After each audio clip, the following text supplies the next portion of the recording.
আম্বা আম্বা আম্বা। বলি সকাল সকাল হঠাৎ গরু সাজার সাজ জাগলো যে? আসলে গিন্নি, এই লাউ শাক দিয়ে তুমি যে পদটা বানিয়েছো না, খেতে অমৃত মনে হচ্ছে। মাছ মাংস কিচ্ছু চাই না গিন্নি, শাক পাতা খেয়েই গরুর মতন জীবন কাটিয়ে দেবো। আম্বা আম্বা। থাক, আর মস্করা করতে হবে না। এত যখন নোলা তখন বাজার করে আনলেই হয়। একদিনও তো দেখলাম না ভালো মন্দ আনতে বাজার থেকে, আর ওদিকে সবাই একের পর এক ভালো খাবার খেয়েই যাচ্ছে। তোমার তুলনা শুধু তুমিই গিন্নি। তুলনা না করে করবোটা কি? এখন তো অবস্থা ভালো হয়েছে, এখন আবার আস্তে আস্তে গিন্নি, আস্তে। কে কখন শুনে ফেলবে। আর অবস্থা ভালো হয়েছে মানে কি ঢাক ঢোল পিটিয়ে বাজারঘাট ঘর বাড়ি তুলে সবাইকে জানাতে হবে? মানুষের নজর নিয়ে তোমার তো চিন্তাই নেই গিন্নি। বাবা বাবা বাবা বাবা বাবা বাবা, চলে এসেছি টুকি। বাবা কেমন আছো? খবর পেলাম কৃষ্ণনগরে আপনার নাম ডাক নাকি বিশাল বেড়েছে, তাই তো ছুটে এলাম। নাম ডাক শুনে যে ছুটে আসোনি সেটা আমি ভালোই বুঝতে পারছি। ভেবেছিলাম দুটো টাকা জমিয়ে একটু শহরে ঘুরে আসব, তার হয়ে উঠলো না বোধহয়। এসে যখন পড়েইছো তখন থেকেই যাও কটা দিন। শুনলাম নাকি বাবা দুটো গরু কিনেছে আর গোটা কৃষ্ণনগর দুধ নিচ্ছে বাবার কাছ থেকে। হ্যাঁ রে, এই ভোলা ময়রার স্ত্রী অসুস্থ হওয়ায় অনেকগুলো টাকা দরকার পড়ে গেল, আর ভগবানের দয়ায় এলো তোর বাবার কাছে। কতবার বললো ধার নিতে, কিন্তু শুনতেই চাইলো না রে। আর শেষে গরু দুটো বিক্রি করে চলে গেল দেশের বাড়িতে। হ্যাঁ, ভগবান যা করে মঙ্গলের জন্যই করে। ওই লক্ষ্মীমন্ত দুটো গরুর জন্যই আজ সংসারে আবার আলো ফিরে এসেছে। আর তোমরাও। হ্যাঁ, এবার এসেছি যখন ভালো মন্দ খুব খেয়ে যাব। হ্যাঁ হ্যাঁ বাবা, তার বলতে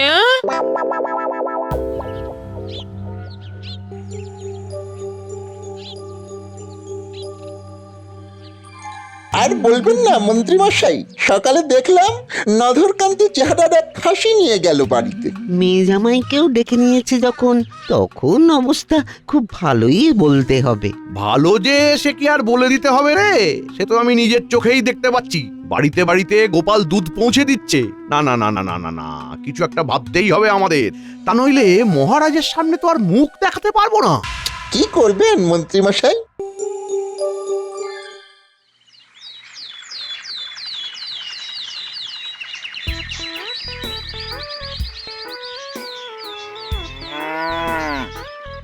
কি হলো হে, হঠাৎ গরু নিয়ে সকাল সকাল? কি আমার সাথে গরুর আলাপ পরিচয় করাতে নিয়ে এলে নাকি? আর পরিচয়, এবার আমার গরুটাকেও আপনার গোয়ালে স্থান দিয়ে রক্ষা করুন। কেন গো, কি হলো? আপনার গরুর দুধের স্বাদ পেয়ে তো আমার গরুর দুধ কেউ নিতেই চাইছে না। দুধের তো আর এমনি এমনি স্বাদ হয় না। গরুর যত্ন না নিলে হবে কি করে? খড় খাওয়াতে হবে, ঘাস খাওয়াতে হবে। সে ক্ষমতা কি আমার আছে গোপাল? আপনি আমার এই গরুটার একটা ব্যবস্থা করে দিন। রাজকার্য বাদ দিয়ে রাখাল সেজে ঘুরে বেড়ানোটা কি ঠিক দেখাবে? না না, তা বলছি না, আপনি আমার এই গরুটাকে কিনে নিন, যা দাম ধার্য করবেন তাই সই। এ আর এমন কি কথা, নিশ্চয়ই তোমার অনুরোধ রাখবো। এই দেখ, তোদের নতুন বন্ধু এসেছে, নিজেরাই আলাপ পরিচয়গুলো সেরে নে। আপনাকে মহারাজ এক্ষুনি দরবারে ডেকেছেন, জরুরি তলব। মহারাজের এখন হঠাৎ কি জরুরি তলব পড়লো?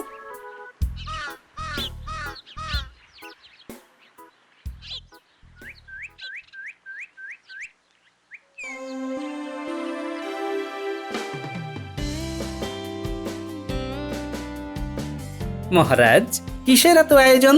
সে কি, তুমি জানো না 7 দিন বাদে যে মহারানীর জন্মদিন বিশাল করে পালন হবে? সেদিন বাইরে থেকে সব রাজা মহারাজারা আসছেন। কৃষ্ণনগর সাজিয়ে ফেলতে হবে নতুন করে। তাই নাকি? এ তো খুবই আনন্দের কথা মহারাজ। দাঁড়া, তোমার এত আনন্দ বার করছি গোপাল।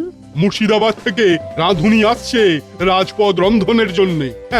সেই রাঁধুনির পায়েস নাকি অমৃত। আমি তো সেই শুনে থেকে আর থাকতেই পারছি না লোভে। সেদিন কিন্তু তোমার গরুর খাঁটি দুধ সকাল সকাল পৌঁছে দেবে এখানে। তার বলতে মহারাজ, এই বিষয়ে আপনি বিন্দুমাত্র চিন্তা করবেন না। চিন্তা তো এবার তুমি করবে গোপাল। দেখি দেখি কেমন সামলাও তোমার গরুকে।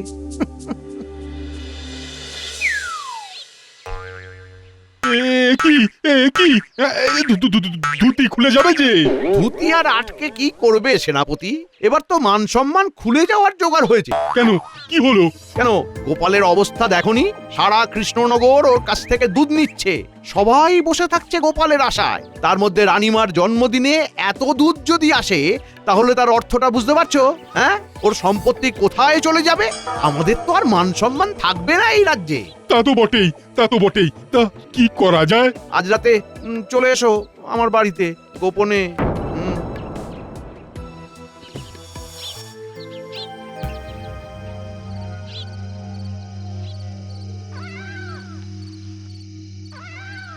না না না না না না, এইভাবে চলতে পারে না, এইভাবে চলতে পারে না।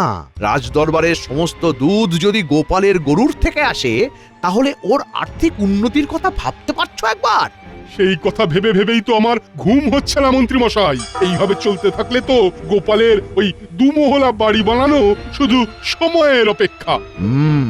আমার মাথায় একটা বুদ্ধি এসেছে। বটা আর ঘটা যদি সাবধানে কাজটা উতরে দিতে পারে, তাহলে এই সোনায় ভরিয়ে দেব তোদের। কি কাজ মন্ত্রী মশাই? কি কাজ? আপনার জন্য জীবন দিতেও প্রস্তুত। কথায় না বড় হয়ে এবার একটু কাজে বড় হয়ে দেখাও দেখি। কি করতে হবে আমাদের মন্ত্রী মশাই? এ আর এমন কি কাজ, আজ রাতেই আমরা করে ফেলছি।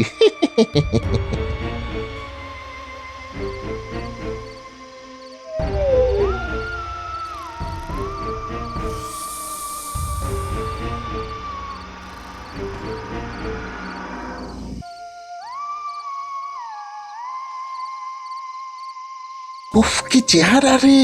এ গরুর দুধের স্বাদ হবে না তো কার হবে? কিন্তু মন্ত্রী মশাই তো বলেছিল দুটো গরুর কথা, আর একটা গরু এলো কোথা থেকে? ভালোই হয়েছে, মন্ত্রী মশাইকে দুটো গরু দিয়ে একটা আমরা রেখে দেব নিজেদের কাছে। সোনা তো পাবোই, তার সাথেই একটা গরুর দুধ বিক্রি করেই বাকি জীবনটা আরামে কাটিয়ে দেব। হি হি। দারুণ দারুণ বুদ্ধি। এই এই চল চল তাহলে শুরু করা যাক। তু তু তু তু। ওরে বাবা রে, মরে গেলাম রে, মরে আস্তে গেলাম। আস্তে আস্তে। এই বাইরে কিছু আওয়াজ শুনলাম মনে হয়। হ্যাঁ, লণ্ঠনের আলোটা জ্বালাও তো গিন্নি।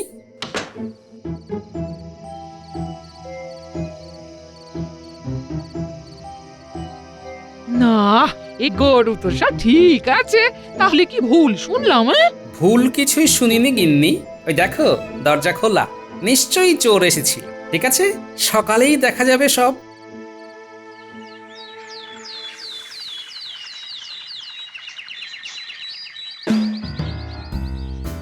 আর কতক্ষণ পরে ঘুম হবে? দাঁড়িয়ে দাঁড়িয়ে ঘুমোতে তো কাউকে খুব একটা দেখিনি, তাই পড়ে পড়েই ঘুমাই। মুখে মুখে কথা না বলে বাইরে গিয়ে দেখো কাল রাতে কি হয়েছিল। বাড়ি থেকে কিছু খোয়া গেছে কি? তোমার ঘুম বাদে সবকিছুই তো ঠিক আছে দেখছি।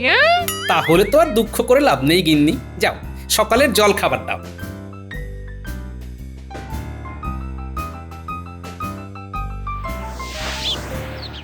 কিছুই তো দেখতে পাচ্ছি না, কে যে এলো কাল রাতে।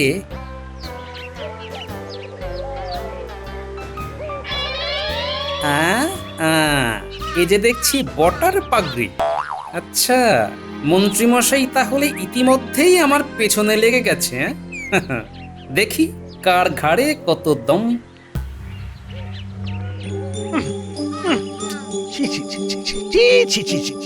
লজ্জায় তোদের মরে যাওয়া উচিত। একটা চুরিও ঠিক মতো করতে পারিস না। আরে গরুর দুধ দেয় জানতাম, কিন্তু লাথিও যে দেয় সেটা তো প্রথমবার জানলাম। তোদের দ্বারা কিচ্ছু হবে না। তাহলে এবার কি করবেন মন্ত্রী মশাই? এবার ভেবে চিনতে আমাদের চাল চালতে হবে। গোপাল নিশ্চয়ই বুঝে গেছে আমাদের অভিসন্ধির ব্যাপারে। ভুল চাল চাললেই সর্বনাশ। এবার যা করার আমাকেই করতে হবে, আর সাথে থাকবি তোরা। না, আর কোনো ভুল নয়, আর কোনো ভুল নয়। এবার দিতে হবে মোক্ষম চাল। কি করবেন? আমি যা বলছি সবাই মন দিয়ে শোন। যেমন ভাবে বলছি তেমন ভাবে কাজ করলে ওই 3টে গরু আমাদের হাতে পাওয়া শুধু সময়ের অপেক্ষা।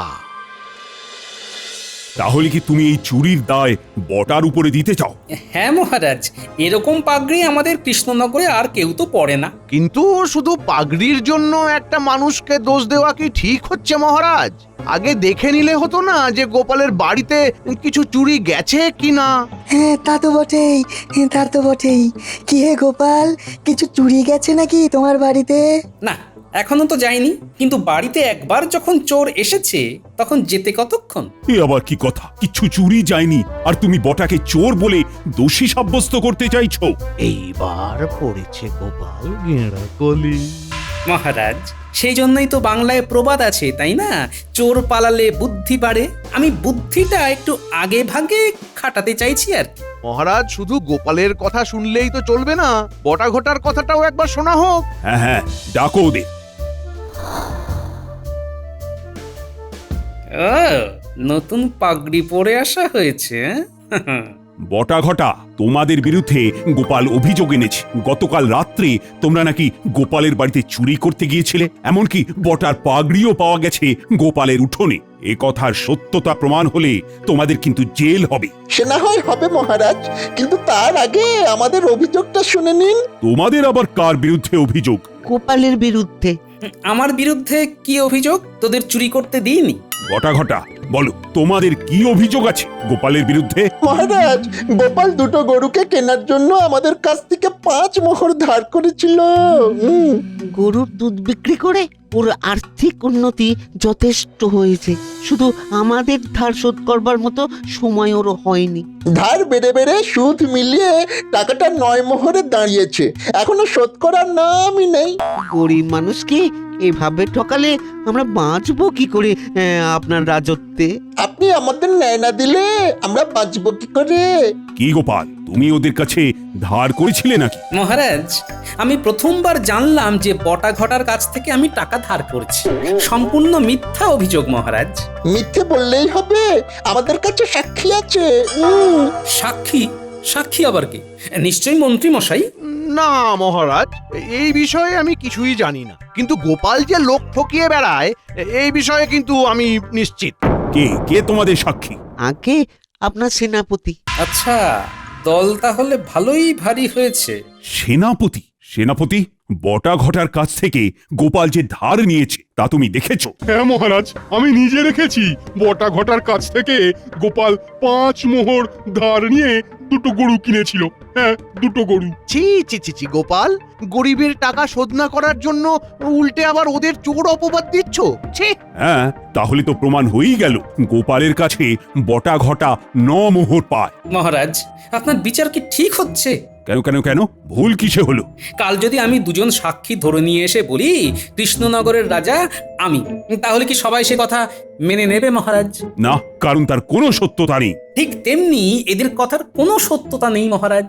মোহরে তো আর নাম লেখা থাকে না যে মহারাজকে দেখিয়ে প্রমাণ দেব। আজ আপনি আমাদের সুবিচার না দিলে কৃষ্ণনগরের মুখ সবার সামনে ডুবে যাবে। আর আমি আপনার সেনাপতি হয়ে কি আপনাকে মিথ্যে কথা বলবো? হ্যাঁ, না হে গোপাল, সবাই যখন তোমার বিরুদ্ধে বলছে তখন তো মেনে নিতেই হবে যে তুমি মোহর ধার করেছো। তোমায় আমি 7 দিন সময় দিলাম। এই 7 দিনের মধ্যে তুমি যদি পুরো মোহর ফেরত না দিতে পারো তাহলে তোমার গরুর মালিক হবে বটা আর ঘটা, আর তার সাথে তোমার 50 মোহর জরিমানা। কিন্তু মহারাজ, আর কোনো কথা নয়, এবার যাও যাও, যে যার কাজে ফিরে যাও।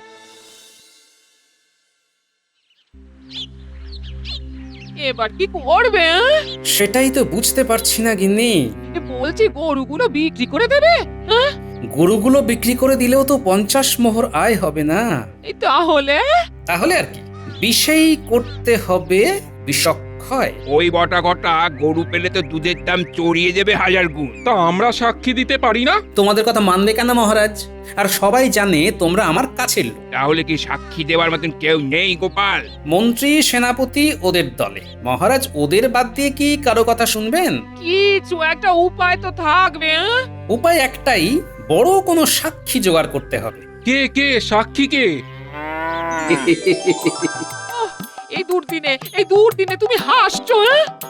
হ্যাঁ হাসছি কি আর এমনি এমনি গিন্নি, এমন এক উপায় পেয়েছি সবাইকে একেবারে ফাঁদে ফেলে ছাড়বো।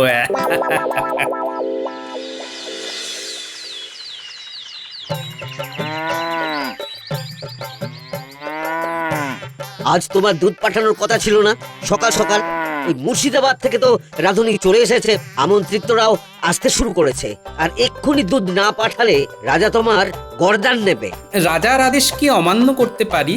আমাকে একটু সময় দাও, আমি খাঁটি দুধ পৌঁছে দিচ্ছি খানিকক্ষণের মধ্যে। না না না না, আমি এখানেই থাকছি। রাজা আমায় আদেশ দিয়েছেন একেবারে ওই দুধ সমেত তোমায় নিয়ে ফিরতে। তাহলে তো সর্বনাশ কাণ্ড, আমার সাথে তোমারও গর্দান যাবে দেখছি। কেন? কারণ আমার গরুরা অন্য কারোর সঙ্গে দুধ দেয় না। এমন কথা তো জীবনে প্রথমবার শুনলাম। এমন আবার হয় নাকি? হ্যাঁ, লজ্জা পায় বোধ হয়। তুমি চিন্তা করো না, আমি 1 ঘন্টার মধ্যেই দুধ নিয়ে হাজির হচ্ছি রাজার দরবারে। তোরা তৈরি হয়ে নে, আজ তোদের বড়দিন। গিন্নি, কয়টা বালতি তাড়াতাড়ি বাইরে পাঠাও তো, সবাইকে আজ তাক লাগিয়ে দেব। হ্যাঁ গো, এই গরুগুলো বাঁচানো যাবে না? সে তো জানি না, তবে তুমি 10 বালতি জল দিয়ে যাও। তুমি দুধে জল মেশাবে? হ্যাঁ? না না, জলে দুধ মেশাবো।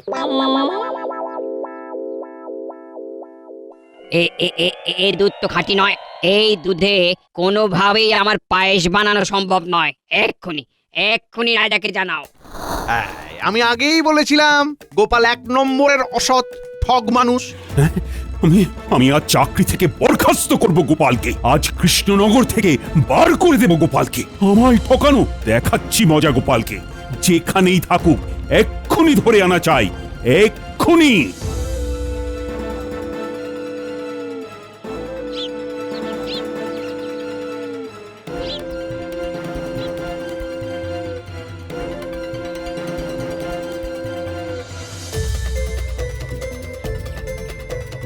আরে বাস, গোপালকে ধরে নিয়ে যাচ্ছে, আমরাও মজা দেখবো।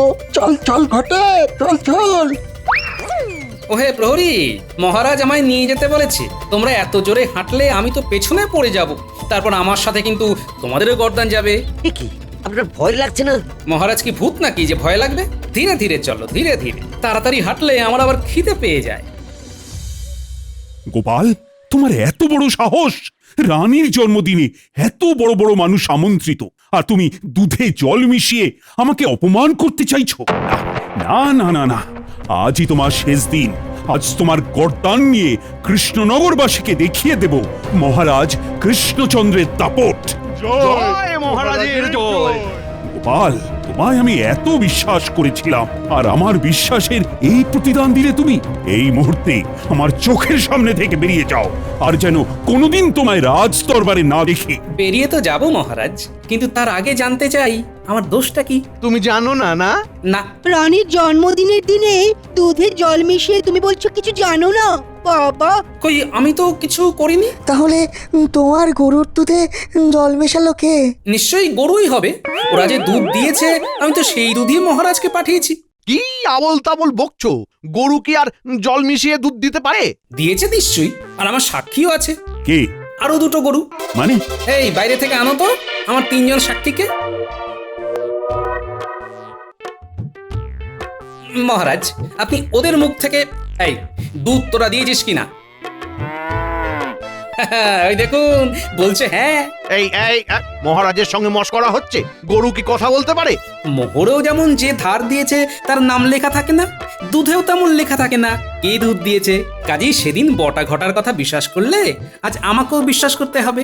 আর মহারাজ, আপনার কথা মতো বটা ঘটার 9 টাকা আমি শোধ করতে পারিনি, তাই গরুর বর্তমান মালিক ওরাই। কাজেই দুধে জল যদি মিশেই থাকে তাহলে মন্ত্রী মশাইয়ের কথা মতো আসল দোষিত গরুর মালিক। এবার বলুন মহারাজ, কি আপনার সিদ্ধান্ত? বটা ঘটার গর্দান নেবেন নাকি কৃষ্ণনগর থেকে বার করে দেবেন? দেখবেন মহারাজ, সবাই কিন্তু আপনার ন্যায়ের আশায় বসে আছে। গোপালের কথা তো ভুল নয়। ডাকা হোক বটা আর ঘটাকে। মহারাজ, আমার একটা কথা আছে। গরুর মালিক আমরা নই, গরুর মালিক আসলে গোপালই। আর গরু কেনার জন্য গোপাল আমাদের কাছে কোনো টাকাই ধার নেয়নি। মন্ত্রী মশাইয়ের কথা মতো আমরা এটা করেছিলাম। গরুর আসল মালিক গোপাল। এই কি না না, বটা ঘটা মিথ্যে কথা বলছে মহারাজ। এবার কোনো সাক্ষী আছে নাকি মন্ত্রী মশাই? যাক, শেষ সাক্ষীও পালিয়ে গেল। তাহলে মহারাজ বুঝতে পারছেন তো আসল দোষী কে। আর আপনি চিন্তা করবেন না, রানীমায়ের জন্মদিনের জন্য আমি খাঁটি দুধ সরিয়ে রেখেছি আগে থেকে। এবার শাস্তির কথা ভুলে চলুন পাত পেরে বসে পড়ি। চলো চলো, আজ কৃষ্ণনগরের আনন্দের দিন। ও, আজ তো কৃষ্ণনগরে উৎসবের দিন। ও গোপাল, তোমার বুদ্ধির জবাব নেই। এসো এসো, কোলাকুলি করি। আহা